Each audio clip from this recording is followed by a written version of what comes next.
25 sano oo dagaal ah, weligiis dagaal laguma jebin. Xilligiisii wuxuu dhulka afka u daray boqortooyadii Yurub. Wuxuu ku qasbay in ay bixiyaan jizyada iyaga oo dulaysan. Markii uu dhintayna, waxaa geeridiisa ku farxay Yurub oo dhan. Waa geesi aan weligiis la jebin. Wuxuu galay 54 dagaal. Roomaanka ayuu cabsi ku abuuray.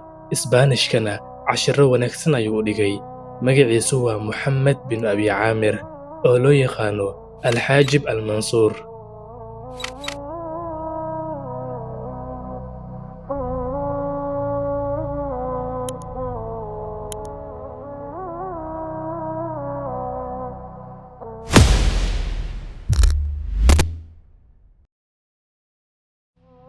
Alxaajib Almansuur wuxuu galay 54 dagaal, weligiisna lama jebin. Arrinta cajiibka ah waxay tahay inuu gaaray dhulal aysan gaarin mujaahidiinta ka horeysay isaga, sida Daariq bin Ziyaad.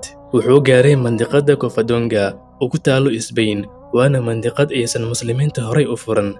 Sidoo kale wuxuu awood u yeeshay inuu Kirishtaanka ugu tago guryahooda. Wuxuu gaaray badda Atlantic, intaas oo duulaan ah markii uu waday. Ciidankiisana lama jebin, calankiisana dhulka ma dhicin. Xilligaas waxaa caan ahayd in dagaaladu ay dhacaan hal xilli oo keliya, balse Alxaajib Almansuur sanadkii 2 xilli ayuu aadi jiray jihaadka. Duulaannada ugu waaweyn ee uu qaaday Alxaajib Almansuur waxaa ka mid ah duulaanka uu ku qaaday magaalada loogu magacaabo Qadiis Yacquub. Magaaladaasi waxay ku taalay waqooyi galbeed ee fog ee jasiirad u ekaha Iberia. Dhulka Andalusna aad ayay uga fogeyd, saas darteed ma jiran cid gaartay halkaas Alxaajib Almansuur ka hor.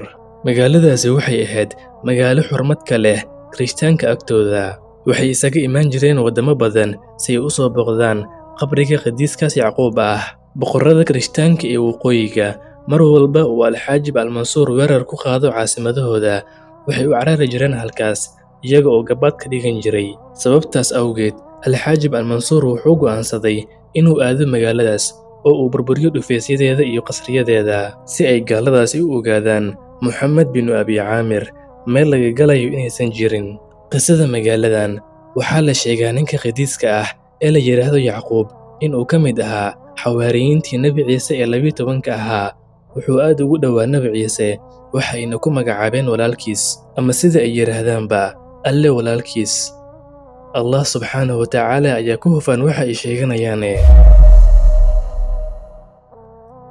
Sanadkii 378 Hijri, xilliga xagaaga, waa duulaankii 48aad ee uu hogaaminayo Alxaajib Almansuur, isaga oo ku wajahan magaalada lagu magacaabo Qadiis Yacquub.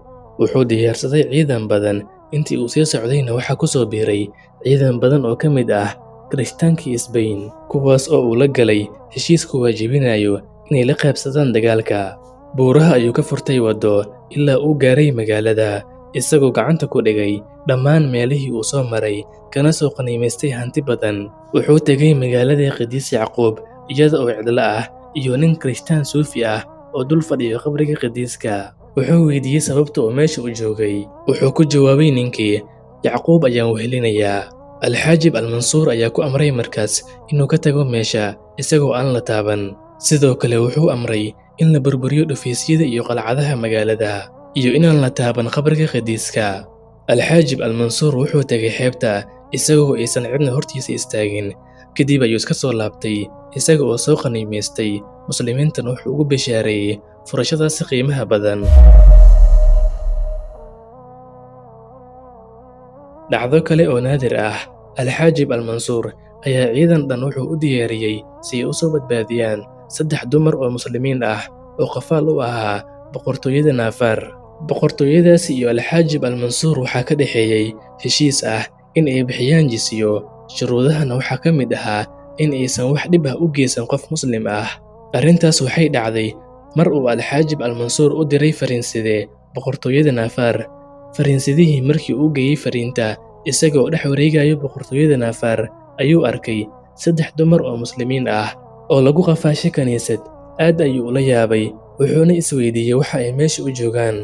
Dadkii ayuu weydiiyey, waxaana loo sheegay in meesha lagu soo qafaashay. Isagoo xanaaqsan ayuu wuxuu u tagay Alxaajib Almansuur, arrinka ayuuna u sheegay. Alxaajib Almansuur isagana markii uu maqlay arrinka ayuu diyaariyey ciidan xooggan si uu u soo badbaadiyo dumarkaas.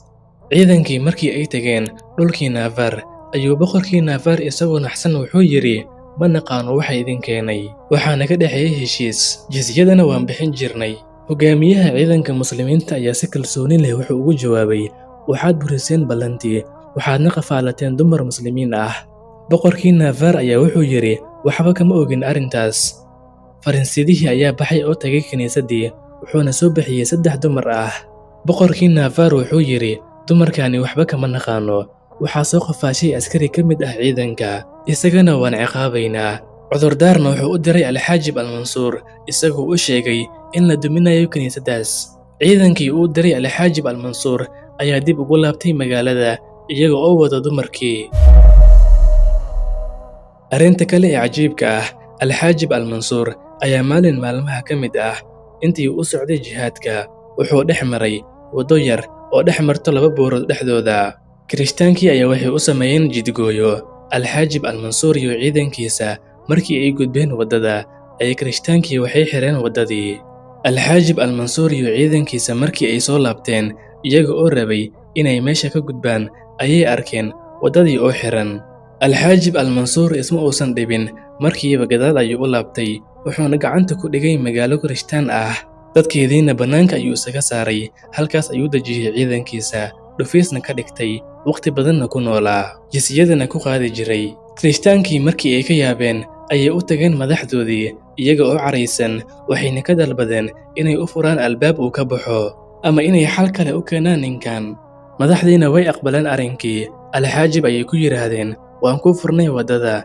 orodoo iska laabo alxaajibna wuxuu u sheegay inuu sii joogi doono sannadkii inta ka dhiman sannad walbana uu u soo laaban doono 2 jeer waxa uuna ku yidhi waxaan go'aansaday inaan joogo halkan gaaladuna waxay ku qasbanaayeen inay aqbalaan go'aankaas sidoo kale waxay u diyaariyeen qaniimadii iyo wixii lagu qaadi lahaaba waxayna ka dalbadeen inuu u laabto dhulkiisa alxaajib almansuur isaguna ugu dambeyn wuxuu aqbalay heshiiskooda waxayna u fureen waddadii ay ka xireen markii hore waxaaba u malaysaa alxaajib almansuur inuu ficil ahaan noo tusay hadalkii amiiruulmu'miniin cumar bin khadaab radiyallaahu canhu uu yidhi ee ahaa waxaan nahay duul uu alle ku sharfay islaamka mar walba oo aan sharaf ka raadino cidaan alle ahayna alle ayaa ina dulleeyo